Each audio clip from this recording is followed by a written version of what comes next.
Well, an awful lot can change in a couple of days, right? If you were listening to the OHL podcast on Tuesday, you heard us talking about the unexpectedly slow start for the Kitchener Rangers and the concern that might be there at 0-4. Sure, teams can lose 4 games in a row at any point of the season, really, but to lose 4 straight out of the gates in a season where there were some higher expectations, it might raise a flag or two. And I asked the question on Tuesday if this would precipitate any changes. Now, by no means did I mean that there would be a change behind the bench or anything like that. You don't do that in the first couple of weeks of the season, but I was thinking more along the lines of an Antonino Pugliese. Is he ready to come back into the lineup? I think Cameron Mercer's a little ways away yet.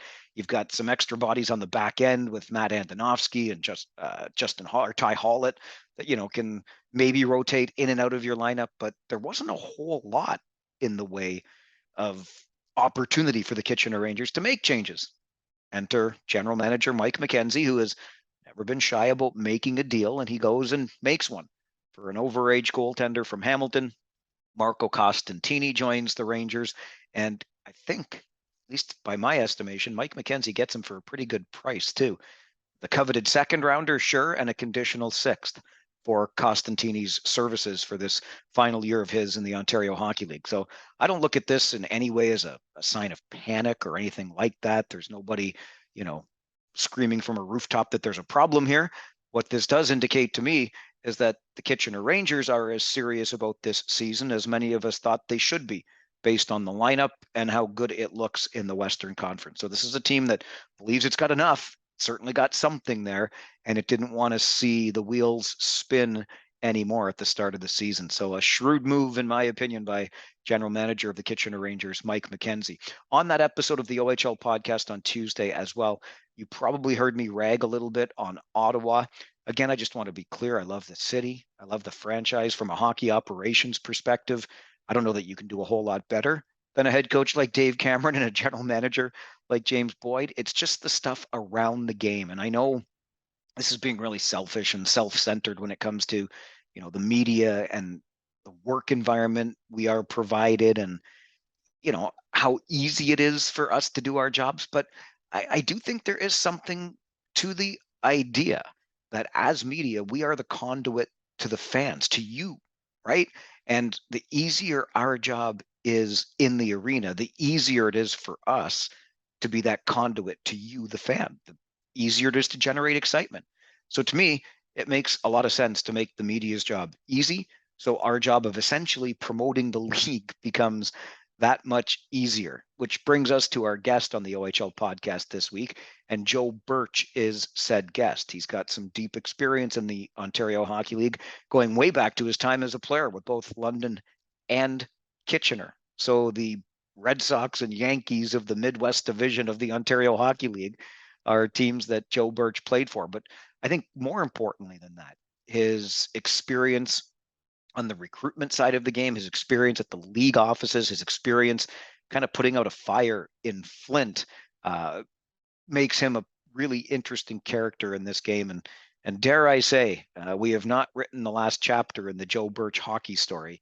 That is for sure. Speaking of that time in Flint, Joe did share with me at the end of this podcast, when we were done recording, a really funny Dave Branch, Joe Birch story. And he didn't say it was off limits. He kind of indicated that maybe I just didn't ask him the right question to get him to it. So I'll wear that, but I will also say, I'll tell you the story after you hear this conversation with Joe Birch. And just to kind of tie a bow on that whole hockey operations thing and making the media's job easier or as easy as possible, Joe Birch made a pretty shrewd hire of his own, much like Mike McKenzie makes a shrewd deal for the Kitchener Rangers. Joe Birch hired the guy that used to basically run the broadcasts and everything around it, communications in Flint, in Dominic Hennig. He's now working for the Kitchener Rangers, and he runs a tight ship. There's not a detail really that goes unchecked in that daily list of what needs to be done to make life as easy and smooth as possible for the Rangers organization, for the players, and for the media and scouts that come to games. So Joe knows his way around a hockey operations department, and he's running the show in Kitchener as the chief operating officer. And here is our conversation on the OHL podcast with that new COO, Don't forget, shoot us an email anytime, ohlpodcast@rogers.com. Find me on Twitter at Farwell_OHL. And please subscribe to this podcast. Tell a friend about it. Subscribe to the YouTube page, the OHL Podcast, on Instagram at the OHL Podcast. We are everywhere. We hope that you are as well, bringing you the stories kind of behind the scenes and with the characters of the game. Here's our conversation with the Chief Operating Officer of the Kitchener Rangers, Joe Birch.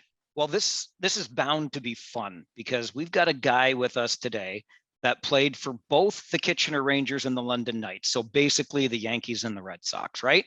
He worked in the league offices. He spent some time helping out during a troubled time in Flint. And now he's back as an executive with arguably one of the premier franchises in the entire Canadian Hockey League. Mr. Joe Birch joins the OHL Podcast. Birchie, it's great to have you on the show. Thanks for making the time in your obviously very busy schedule.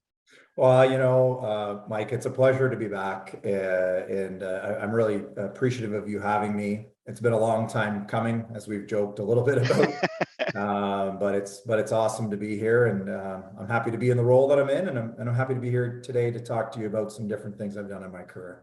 We'll get to that where you're at today for sure, but I've got this. I don't know what it is. I have to go chronologically. It just helps me inside my mind. So take me back, Joe Birch, to a 16-year-old you being drafted into the Ontario Hockey League and walking for the first time into an arena like the Kitchener Memorial Auditorium. Yeah, you know, and I'm going to take it back even a step further, because some of the memories that once you've come back to this great place start being triggered, and I'm going to take it back to draft day, if you're okay with that. Absolutely. Because draft day was an important piece, and you know, I'd never been in Maple Leaf Gardens, which is bizarre.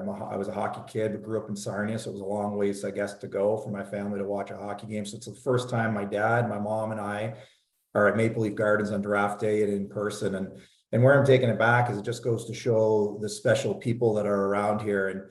And my name gets called, and I walk down the stairs like every other young 16-year-old did before me. And I go around the table, I shake everyone's hands, and the very next person I meet, and I've told this story before to other recruits, young recruits that we've had come in the last year and a bit. And the very next person I meet is Dan Liebold. And to that same warm smile that he gave me at that time when I was 16 is the same thing that I get to see here every single day. And we talk about how special it is when you walk into this organization and the people you meet. Danny is right at the top of the epitome of what we are. And then you take it further to when you do arrive here at training camp or at rookie camp or first year player camp. And the building itself is so magnificent, and the fans and the passion that people bring within the community. You say we're one of, I believe we are the best franchise in the CHL for so many great reasons. And there are many awesome ones, don't get me wrong. But I'm just so proud to be part of this one because of so many great things that are brought here by the building, people like yourselves, people like Danny, Mike McKenzie, coaches, and all the great ones that have come before us. Just our job to make it better for when we leave.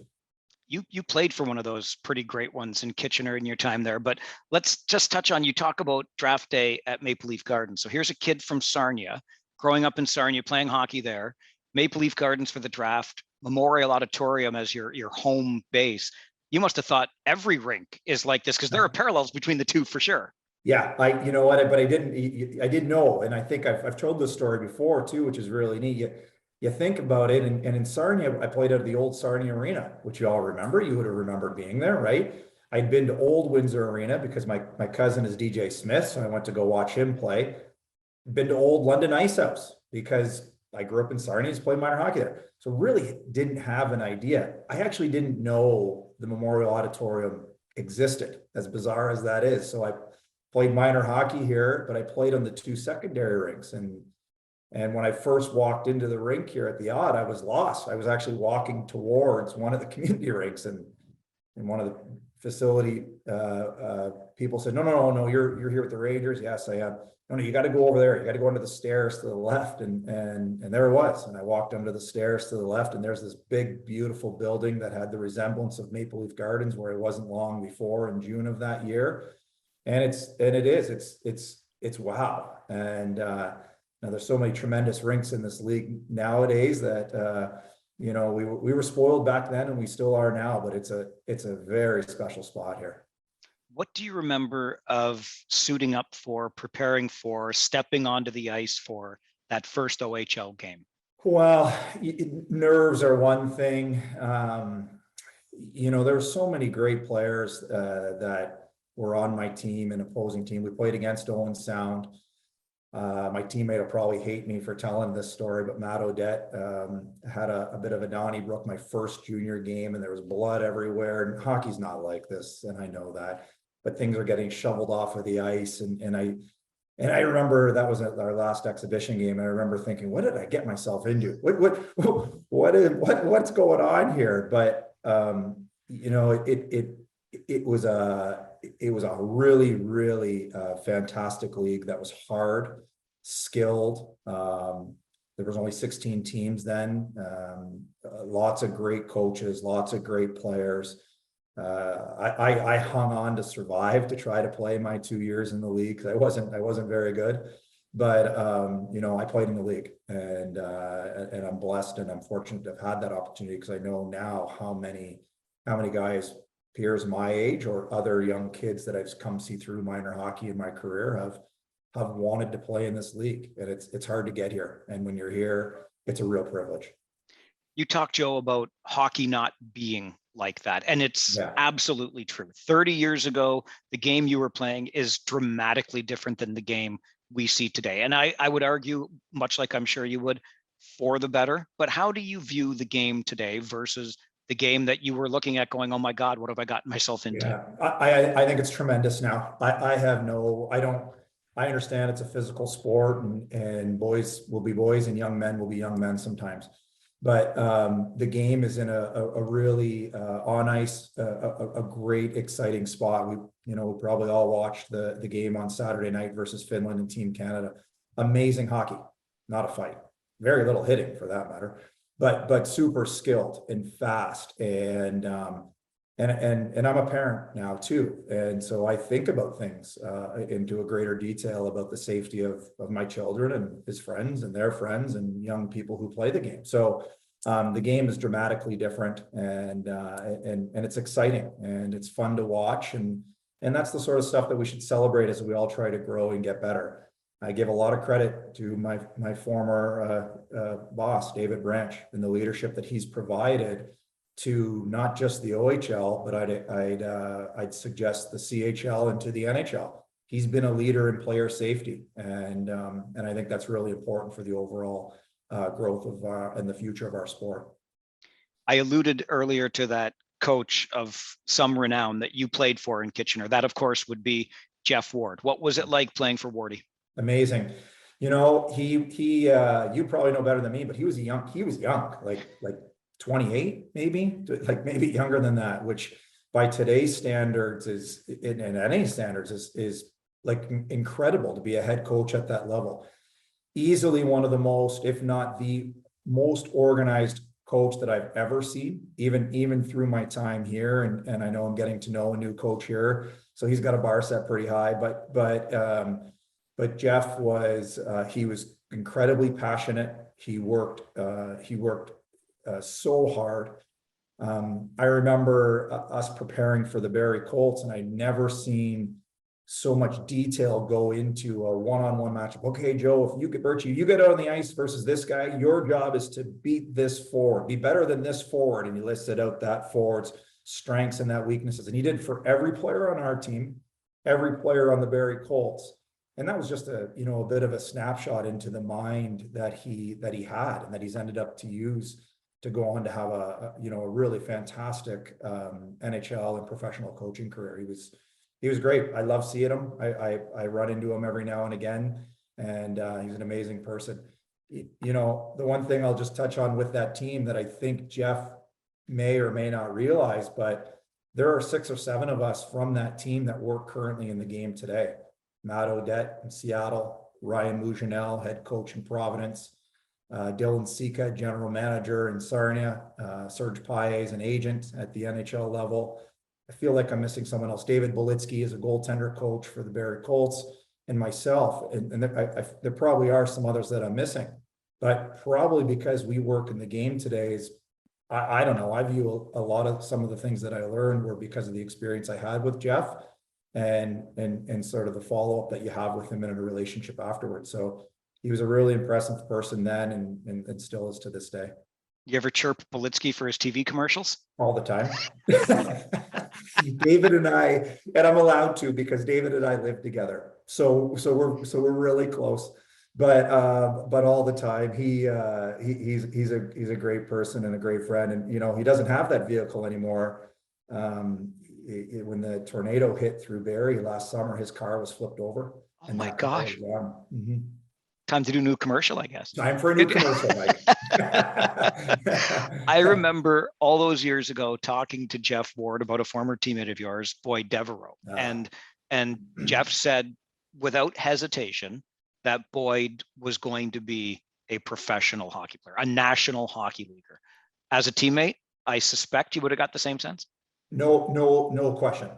And this is a great lesson for young kids. In my view, and I say young kids, I'm referring to our OHL players, but I'm also referring to my 8-year-old and my 11-year-old son and 13-year-old kids. He was the most talented. Nobody worked harder. And he was an incredible teammate. And so he had the skills, but nobody worked harder. And he had the skills and he worked hard. And he could have had an arrogance about him. An amazing teammate and an amazing person. You know, one of the great things about this league is those connections you make and you follow your friends and those guys who go on. I never had the chance to play at the level that Boyd did and nor lift a Stanley Cup as he did, but you celebrate them. And then when you reconnect with those guys, the love that kind of you have for each other, the care that you have for each other. And he and I have gotten to reconnect since I've been here. And even in my prior league roles, and it's like yesterday, some of the things that you laugh and you talk about in your teammates, but without a doubt, he was a special hockey player. I think some injuries cut his career a little bit short, but he had an amazing career. He's doing great things in the community here as a firefighter. When I think back on Jeff Ward too, and we'll move away from Wardy, I promise, but he was a fitness freak too, yeah. Still is.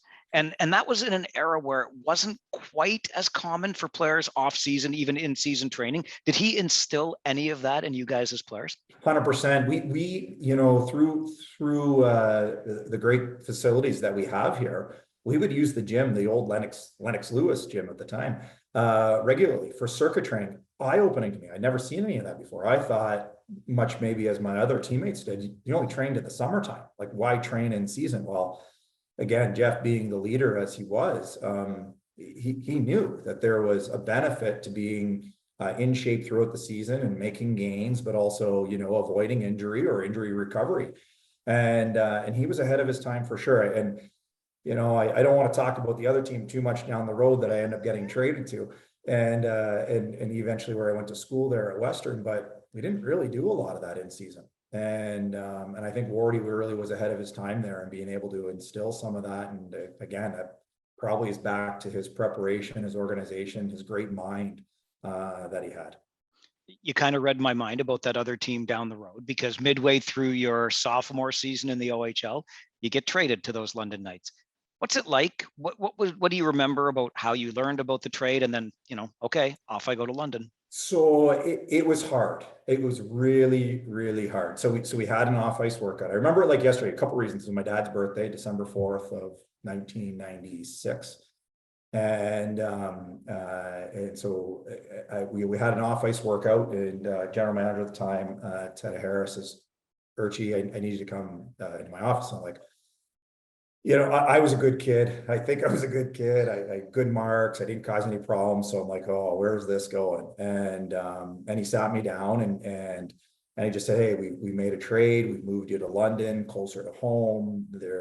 Certainly they're rebuilding in a younger spot in our career, but you deserve a chance to play. And I thought at the time, I thought at the time I was going to be traded, like prior to the actual deal happening, but I thought it might have happened after Christmas, closer to the deadline, because at the time, Paul Traynor was a chance to go to World Juniors and things move, right? So it kind of caught me off guard a little bit on timing.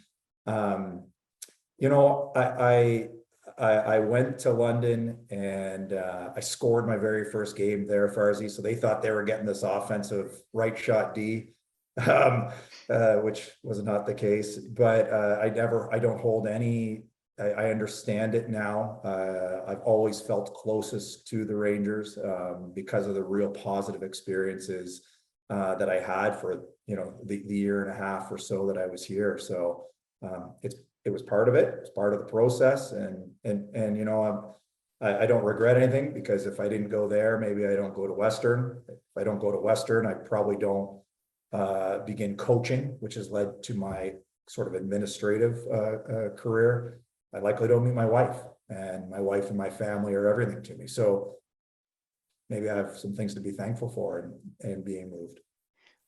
The rivalry between London and Kitchener is well known. So I asked this not in any way to throw shade at the other team in the rivalry, not the team you are currently representing with Kitchener, but just the reality of it. When you got traded to the London Knights, it was, I think, the lowest point in that franchise's today illustrious history. They had just come off their 3-win season. I think they won 13 or 14 games when you got traded there. Yeah. And you were coming from a pretty successful team in Kitchener. As a 17, 18-year-old kid, it's got to suck a little bit. Oh, it was so it was hard. And it was difficult to go to the rink. And so I look, you know me, I like to look at things half full as a positive. So in the time it sucked, and you had to dig in and get through it. And everybody knew we were going to miss the playoffs. So it was a really short window of time for me. But we also learned things about adversity and about, as a team, trying to stay positive and look at things that I look back at my career, and I think that those hard times were really important for me. They helped me grow. They helped me, be a better coach when I started coaching. They've helped me be a better parent when my son's team lose hockey games. Like, it also has helped me in working with young people and saying, love the game. I think that the one thing that you and I have, and I think many others who are around us today, I'm a really passionate guy, as are you. I'm passionate about hockey, about the Rangers. If I didn't have that passion as a 17-year-old or an 18-year-old playing for the Knights, when you only win 13 games and you're in the middle of a snowstorm and you just got clobbered by the Sioux Greyhounds 15-1, like, if you don't love the game, you're not gonna move on. You won't even want to play it anymore. So I think growing passion, adversity, lifelong skills become really, really, really important. And when you're in the moment, it's tough, which that was tough when you're in the moment in London in that time. But again, I'm thankful for those experiences. You mentioned snowstorms in Sault Ste. Marie. We know that in the West, we're pretty spoiled, especially in the Midwest division when it comes to travel. There aren't too many, real bears of trips. But what was a trip that you maybe dreaded when it was on the calendar? Was it Sault Ste. Marie? Was it playing in that old Windsor barn? Well, yeah, Windsor barn, because you didn't know if you get hit with a battery. So and they had some really passionate fans, and they had some tough teams. So Windsor was tough. I despised the East trip, to be quite honest with you.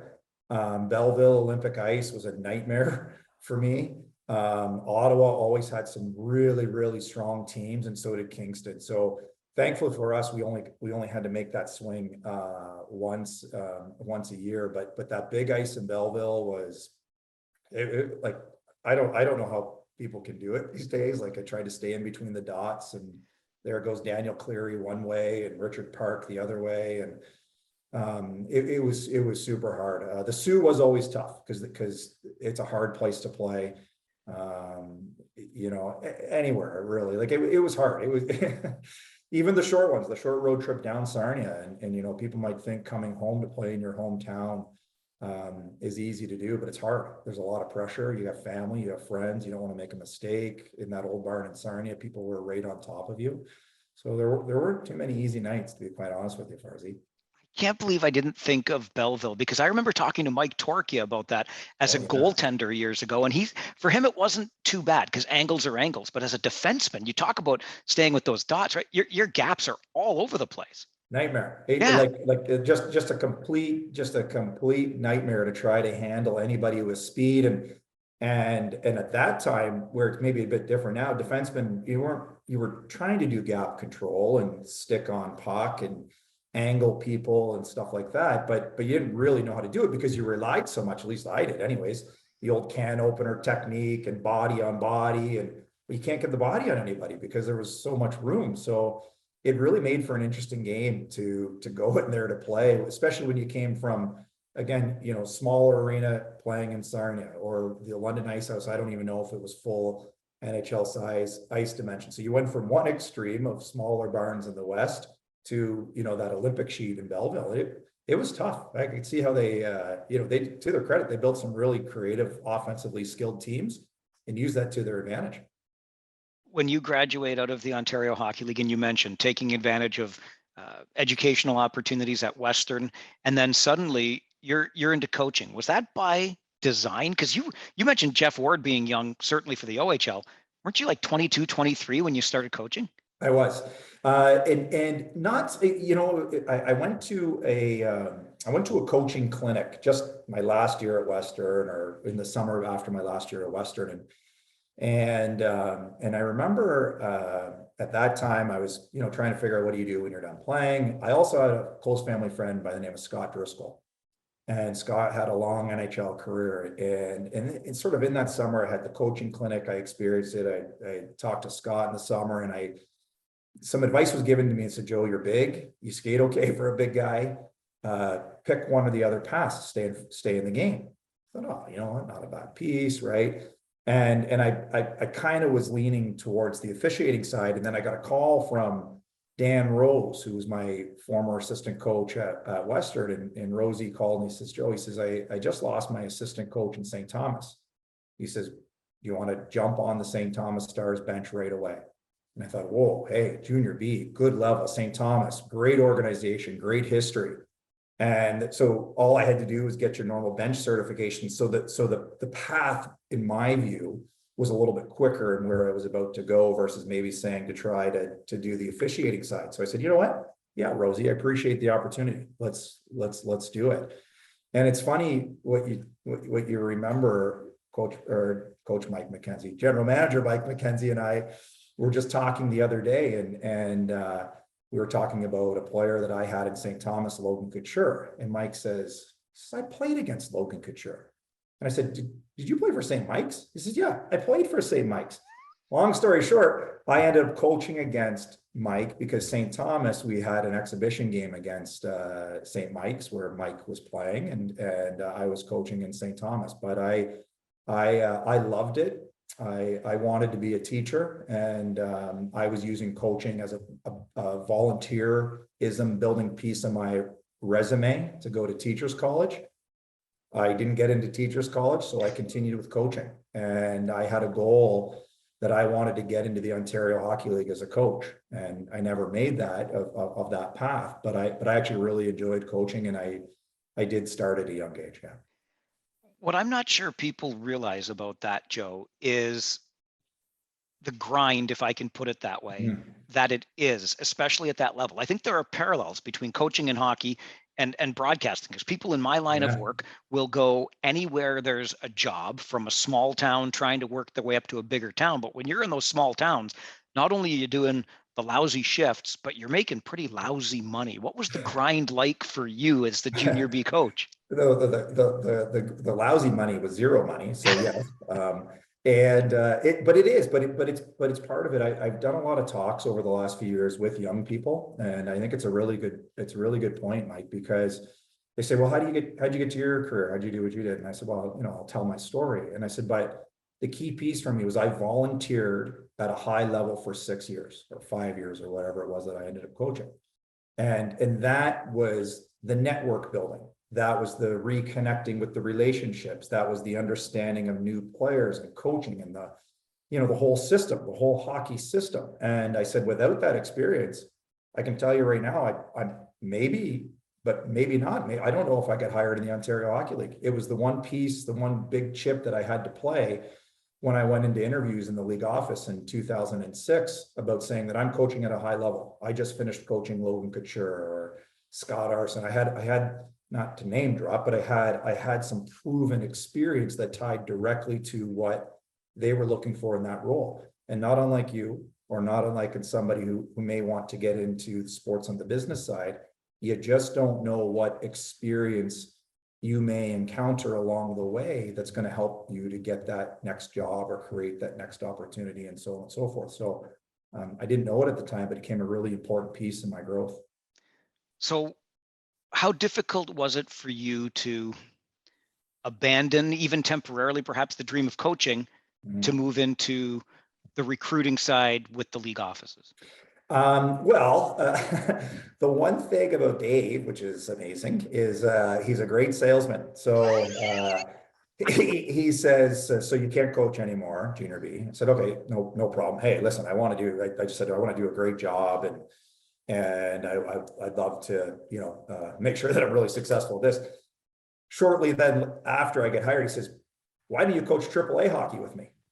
I said, hey, you know what? Good idea. So now I can coach AAA hockey, and I got to work. So it actually was a really, I got to keep the coaching bug in me, recognizing at that point in time, though, I also learned very quickly in being around Steve Spott, as an example, was always a coach mentor of mine as I was going through the system, and going through what those guys have gone through and their experience. And I didn't have any of the pro experience. So my path began to being carved more on this management and administrative side when I quickly recognized how tough of a coaching gig they had. And then I was okay to move away from it when my boss was telling me I had to coach AAA with him for a couple of years. So it was fine. And I eventually got on the bench in Flint anyway. So I was able to check a box and kind of, say, hey, I've gotten to coach in the OHL, but I have no desire to get out there anymore. Although I did it last year again too. So when you were, that's right, you wait, did you retire undefeated from Kitchener Rangers coaching? Yeah, no, we were 0-1 versus the London Knights. Yeah. That's right. I should have remembered that. What a team to go back against too. Yeah, no kidding. Yeah. No kidding. So when you were at the league offices, the U16 combines that you were responsible for organizing, and obviously a huge part of recruiting young men to this league.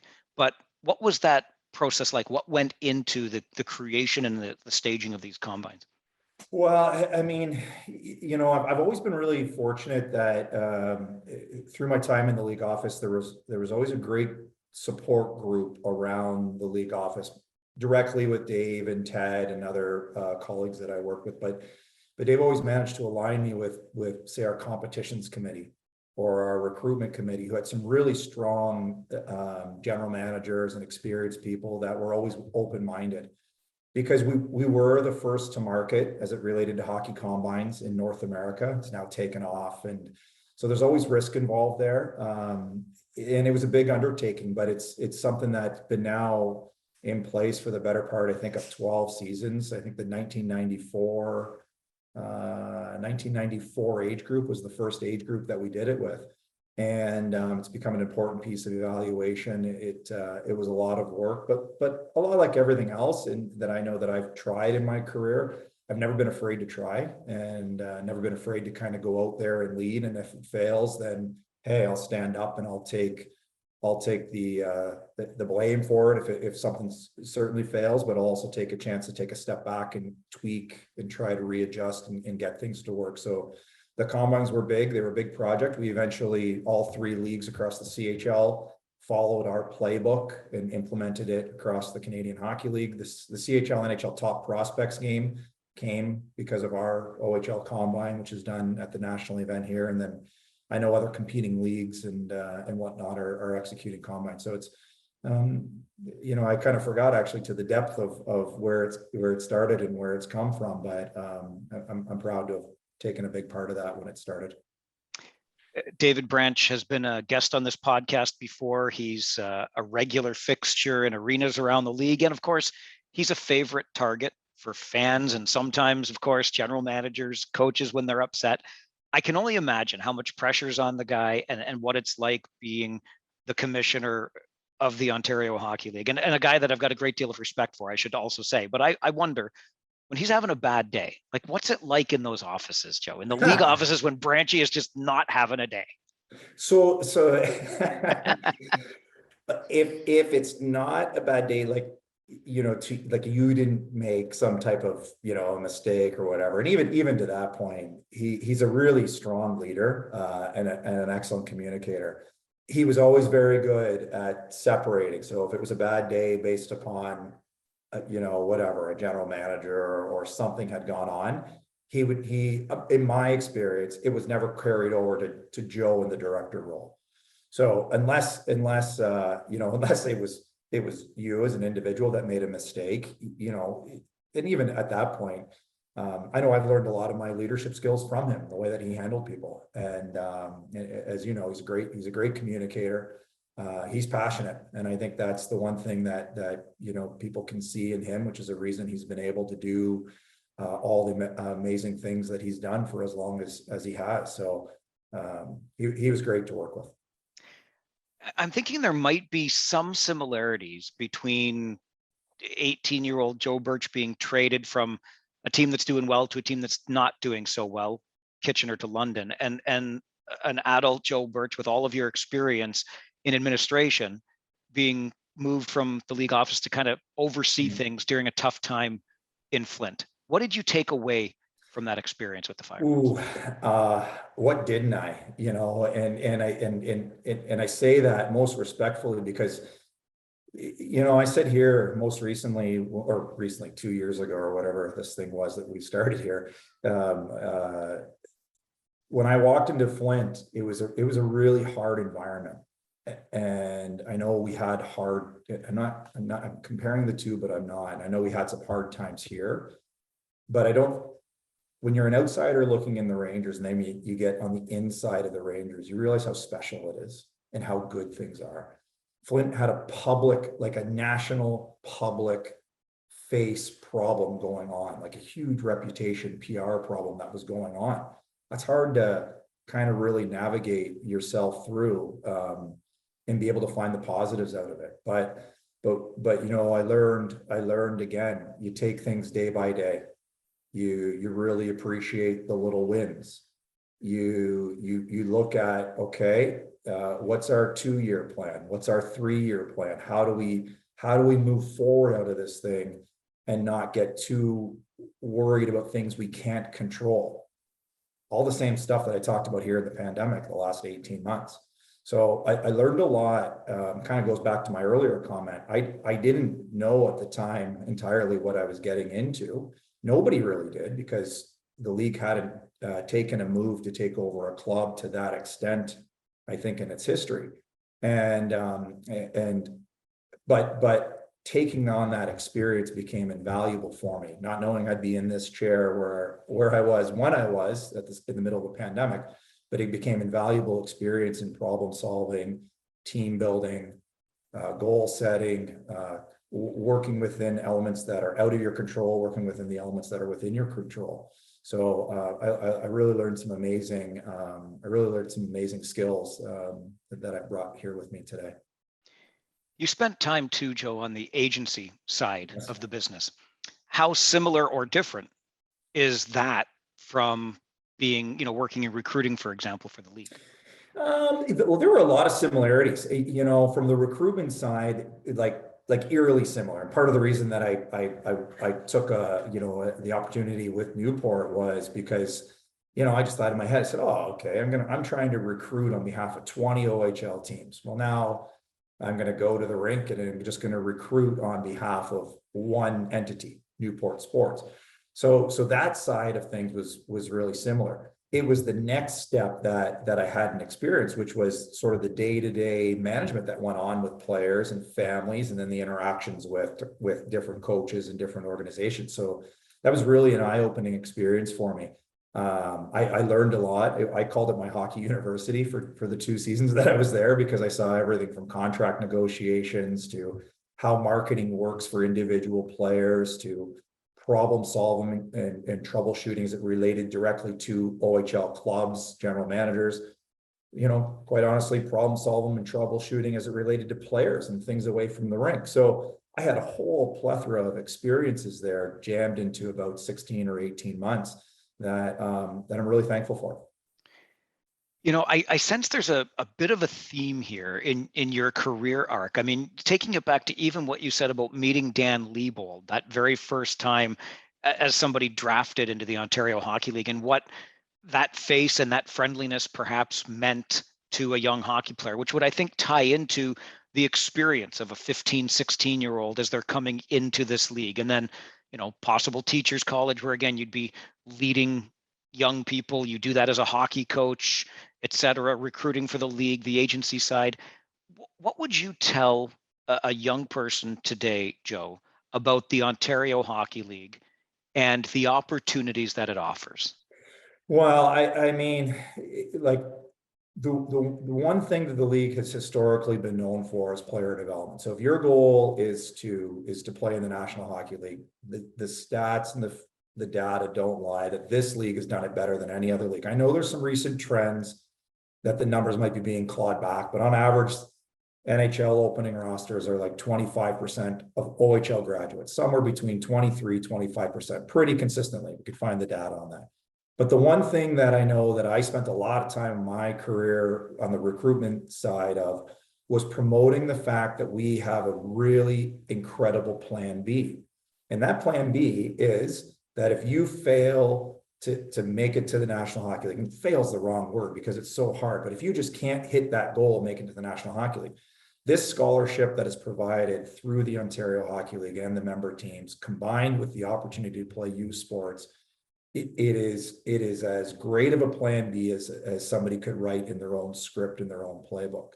And I know when we spend time with players about the opportunity here that's presented in Kitchener, we talk a lot about that because you come out debt-free through your OHL scholarship. There are great opportunities after playing youth sports.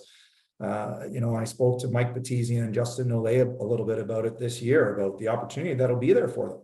After 3 or 4 years at the University of New Brunswick, they could probably go back and play, maybe go play in the American Hockey League, certainly over in Europe. And they'll come out debt-free because of the scholarship. And I think, we also misplace the importance of Canadian education and how great of an education system that we do have here. And I love our Canadian education, the degrees and the diplomas that kids can obtain through the OHL scholarship. So I think it's just trying to share with people that, the hockey side, there's a great plan A and a great plan B. The side that I haven't touched on, which become really important, are the life skills and the things that we try to do with our players here, whether it's community engagement, leadership, our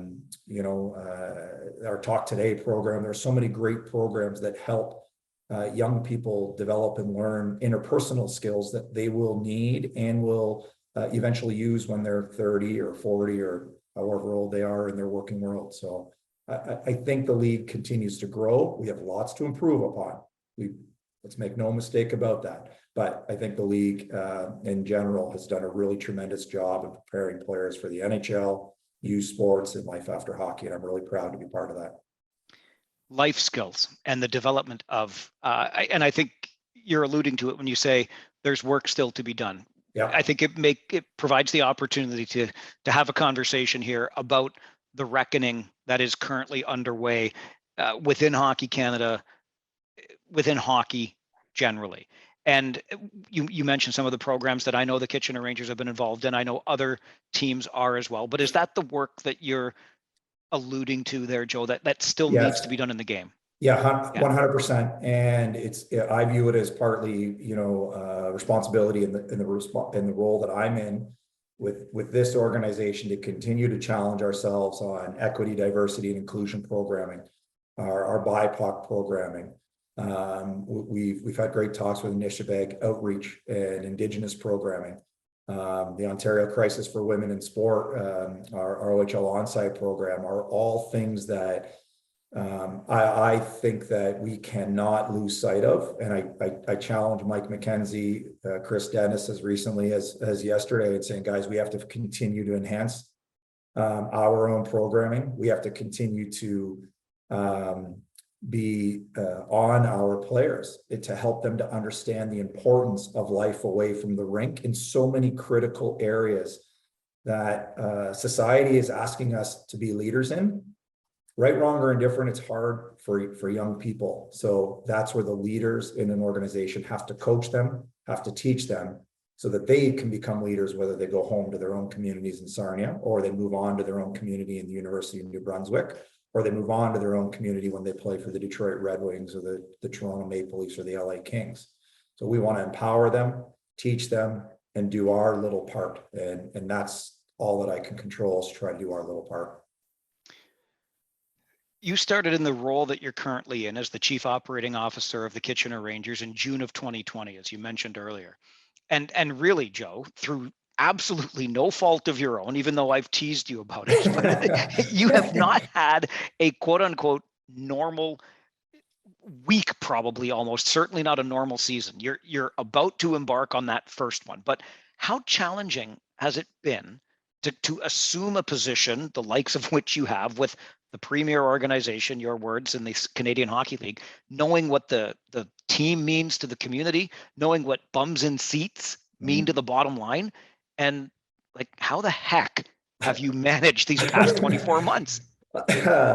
Well, patience, an incredible team of people here. Our business staff, our Craig Campbell, our Rangers Reach, Mike McKenzie from our hockey staff, Steve Biankowski is still, part of our financial team. Like, an incredible group of people that have really worked collaboratively together to try to get through things.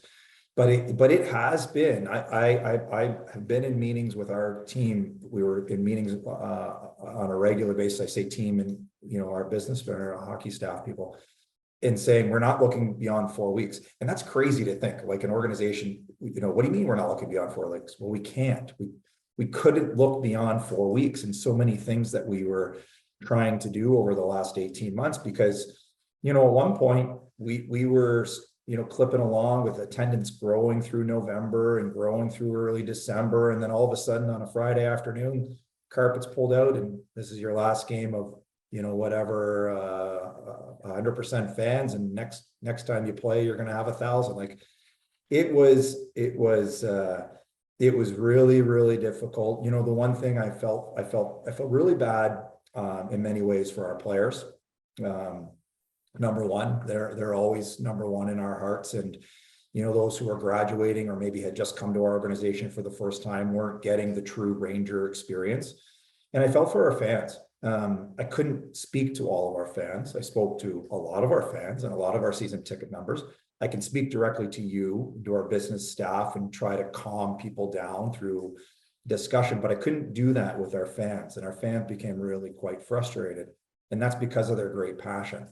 So that became a hard one to at times manage, and to help them understand that we're just trying to do the right things for everyone, to keep the lights on, which really sounds like a silly statement, but that became reality at times with what we were handling, and two, to try to get back to normal. And I think we're there, I believe we're there, Mike, and it'll just be an amazing year with I believe the players that we have coming in, the players we have returning, the amazing response we've had from our season ticket numbers. I think there's lots to be excited about, and we've got lots that we want to deliver on back into the community and help everybody feel normal again. What's your number one priority or commitment to those fans that support the Kitchener Rangers? It's to allow them to have the experience of pre-pandemic levels. And I've had some conversations with many season ticket members that say, why aren't you doing this? Why aren't you doing that? We did that before. We did that, now the players are getting short-ended on this. And it's been quite simply, hey, we're not there yet. We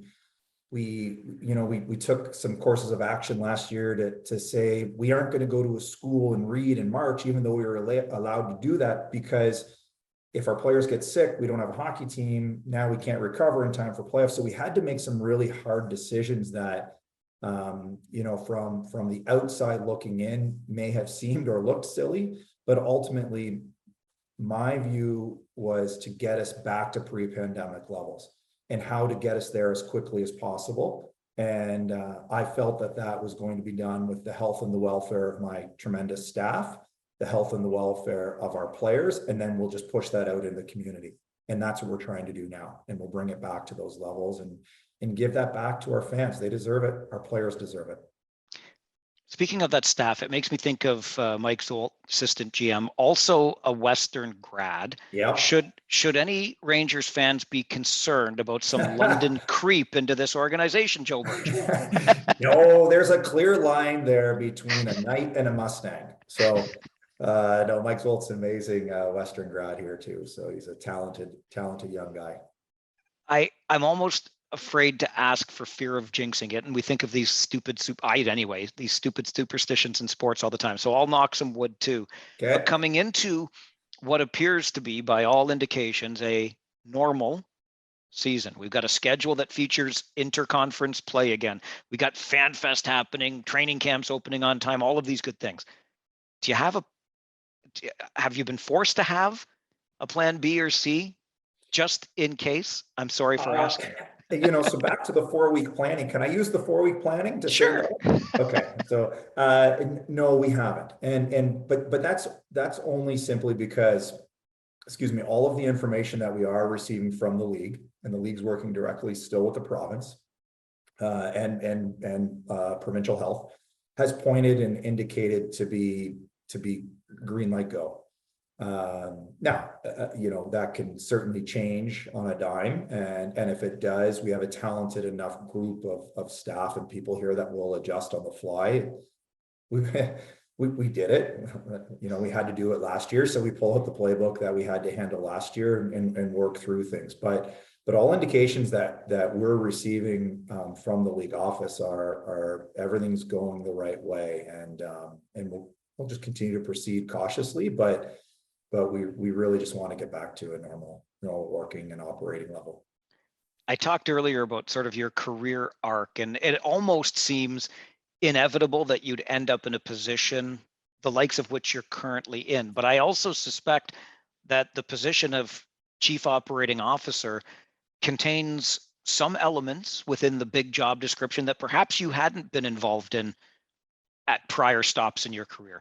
What's the number one thing you had to learn when you became the COO? I didn't sell one ticket in 14 years of working in hockey. So, and I've helped to sell tickets with Zach Foss, our director of ticketing here. But why I say that, as you know, butts in the seats, and it's just critical for survival of junior hockey. So I had to learn very quickly, the importance of you know, just financial responsibility as it related to ticket sales, to the incredible value of our season ticket member. I mean, I knew it once again. I saw it from the outside. I saw it as a player, the passion, but also how to manage them properly and fairly. I mean, season ticket members have never been faced with considering to defer tickets for 1 or 2 hockey seasons in 40 years of some people being season ticket members. So there were all things that we were going through together, we as in the fans and us as the club office, and going through things. But I had never sold a ticket, Mike, and so I had to learn very quickly and work with Zach on ticket strategies and how it all fits within the overall organization. I had done some sponsorship things in my previous league roles. I had done lots of hockey ops as it related to my Flint experience. I'd done lots of recruiting. So there were kind of some other community. I'd always been really big in league community initiatives and giving partnerships. So there was all sorts of those core elements that exist on a day-to-day operation, but I had never sold one ticket. So I had to learn that pretty quickly and try to be able to help as best as I could. I'm not sure there is a better promotional opportunity to sell those tickets than the replay of a Game 7 overtime winning goal in the playoffs versus the London Knights. Does Mike Petizian get a commission on any future ticket sales? He should.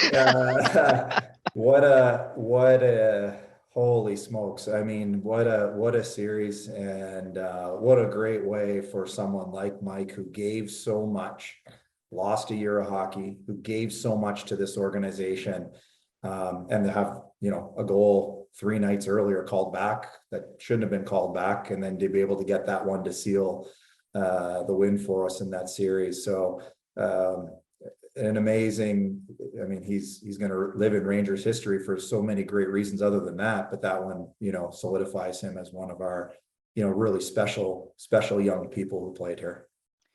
It would be hard to talk about the caliber of this organization, Joe, the Kitchener Rangers, without talking about the length of time since that last elusive championship. It's 20 years this year. Yeah. Do you feel pressure because of that? Do you look at rising to a challenge? How much is that even in your mind as you embark on a normal season here? It is. So, I mean, I think pressure is a privilege. So that means people care about us and they've got eyes on us. So that's fine. I don't mind the pressure. I do believe in sort of process over outcome. And I think a lot of people talk that way. Mike and I really talk that way, that if we have a good process, we recruit well, we draft well, we put on a good show in the building, Zach, we have a great process. In the words, and not to use too many cliches of Bill Walsh, the score will take care of itself.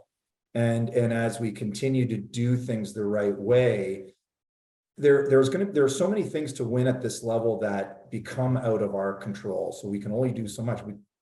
You get into a playoff series and you can run into health, you can run into a hot goalie, like, that you experience. So there's a lot of things that we can't control, but if along the way we're doing all the right things for all the right reasons and have the right people in place, we will catch that thing. And I know it's been a long time. I want to win. I want to hoist a Memorial Cup. I want to win a league championship. So does Mike, so does Chris Dennis, and so do our players.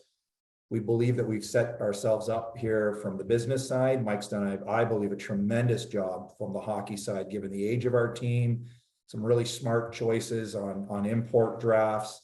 I think, he's built a really nice thing. It's too bad that the pandemic year shortened the season, because I believe that team, I was part of Flint, so I believe Flint and the Kitchener Rangers were destined to collide in the Western Conference Championship that year, and that sets you up for future years. But we had to take steps back. So, but I believe we've got a great process. We've got great people. And we're doing our best to do things the right way all the time. And hey, we'll see how chips fall here a year from now, but I want to win. Quickly on that Flint point, I'll tell you what, I agree. It may well have been, and that lost season we'll never remember, or we'll never know, of course. But you were there every day in Flint. I wanted to be a part of a playoff series at the Dort, because I think that building full would be amazing. What was it like for with the buzz in the community? What were the fans like with that run? They loved the Firebirds, not unlike here. I mean, we have a bigger pocket here of fans and demographic of people to draw from, and so on and so forth. Flint's a smaller community, but they love their Firebirds, and it's the only thing there. I remember walking in to Flint in February of 2016, I think it was the year that the league took over, and fans were saying to the commissioner and I, as we're walking around the building trying to reorganize the organization, they're saying, don't take the hockey club from us. Please don't take the hockey club from us. Please keep the community here. It's the only thing we got. And they really love their Firebirds there, and they've worked hard to do what they've done. But it is loud. They make a party. We stole one of their staff members here to bring some of his great ideas to this organization to help us with some of the hype that he helped to create there. And so it's a neat spot. And it's a really good junior hockey market. I think you got a very good one in Dom, that guy you stole from Yes, Flint. I would have stolen him too. There's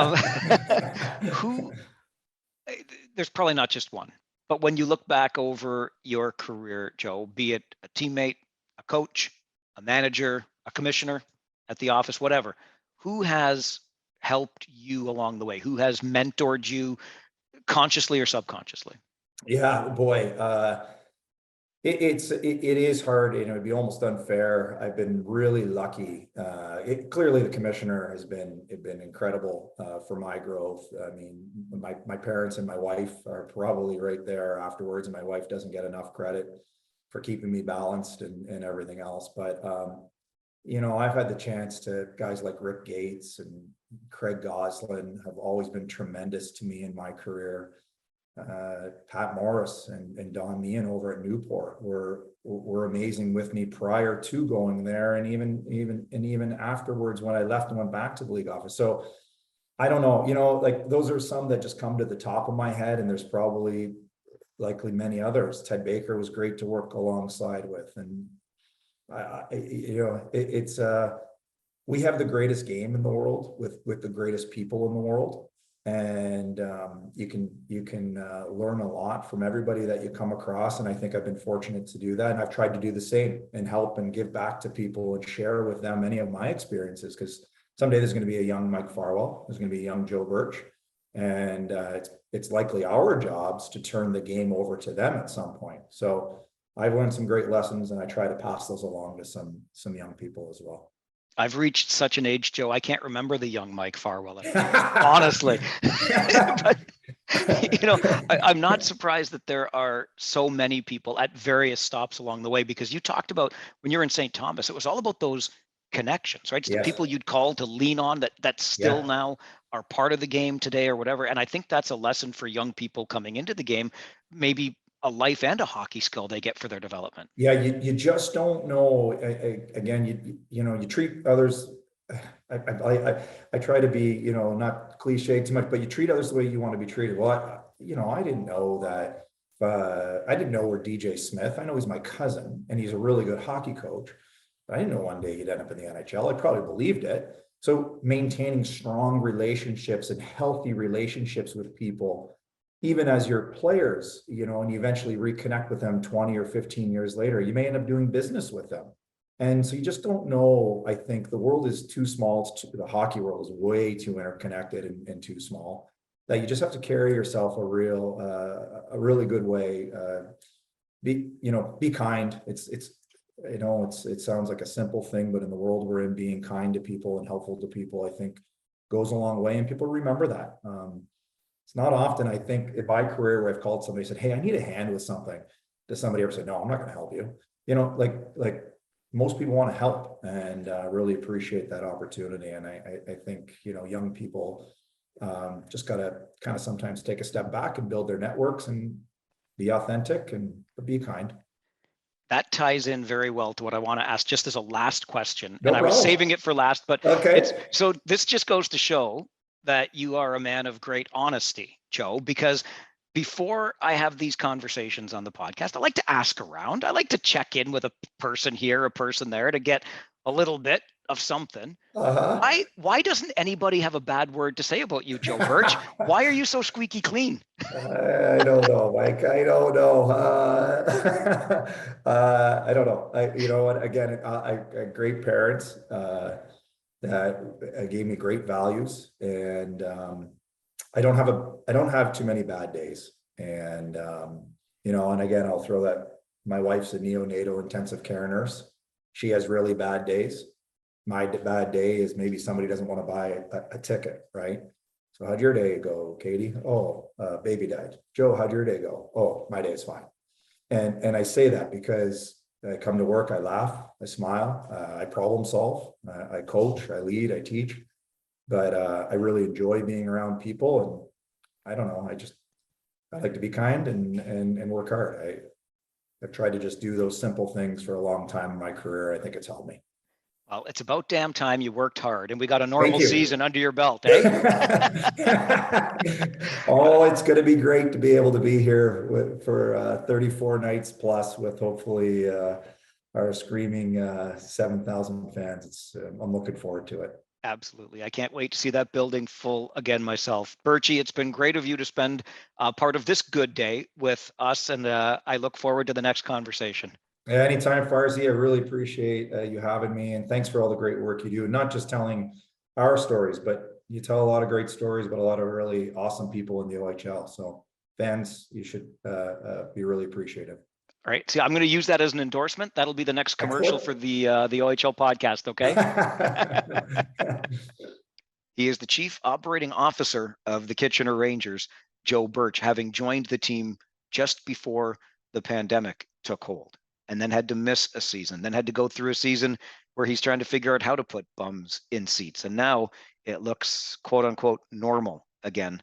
And Joe Birch is looking to be a part of this franchise that has its sights set on, I think, something pretty special this year. As I mentioned at the beginning, there was a story about Joe's time with the league. It's also connected to putting out that fire in Flint. And of course, perhaps everybody's favorite subject in the Ontario Hockey League, the commissioner, Dave Branch. I don't think I can do the story the same justice that Joe did when he told it, but we had quite the laugh about it. So for the purposes of this story, and I'll get as many details into it as I can, picture Dave Branch in a pair of sunglasses, okay? Now that you've got that mental image, whether you wanted it or not, here's how things went down. This was when the first fire had to be put out in Flint, when Rolf Nilsson, the owner, was essentially banned from the arena and being hands-on with the franchise for 5 years, and the league stepped in to take over. So as this fire was beginning to erupt and gain some more life, Dave Branch and one of his executives from the league office, Joe Birch, were on their way to Flint when all of a sudden a phone call comes in from a member of the media, just so happened to be Bob McKenzie. Dave Branch takes the call. Bob McKenzie's asking questions about what's going on in Flint, and Dave says along the lines of, listen, I can't give you all the details right now, but as soon as I have things sorted out, I'll let you know. Bob was cool with that. Phone call ends. The trip with Joe Birch and Dave Branch from the offices in Toronto down to Flint, Michigan continues. Sometime later, more news began to come out, and Bob McKenzie calls Dave Branch back again. He's like, listen, Dave, somebody is reporting. I think it was out of Michigan, but anyway, that, Rolf Nilsson was going to be sanctioned, and that the entire staff was, the league was going to basically be taking over the Flint Firebirds franchise. So Dave, wanting to make sure he was being fair to Bob McKenzie, let him know that, yep, this is what's happening. He was on his way to Flint at this moment to basically have the league take over the franchise. And, oh yeah, by the way, now remember, Dave Branch's sunglasses here. Joe Birch is going to be the new general manager of the Flint Firebirds.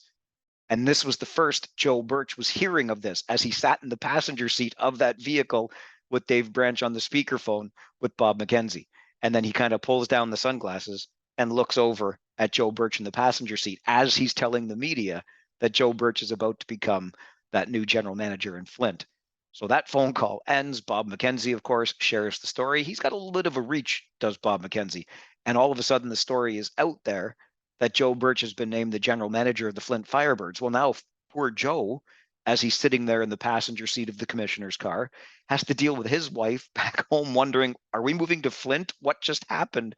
And Joe had just found out the story on his own in that same moment. So he reassured the family, everything's going to be fine and whatnot. And they got to Flint, and as they say, the rest is history. But that's how Joe Birch found out that he was going to be the new general manager of the Flint Firebirds. He was kind of voluntold that would be the situation.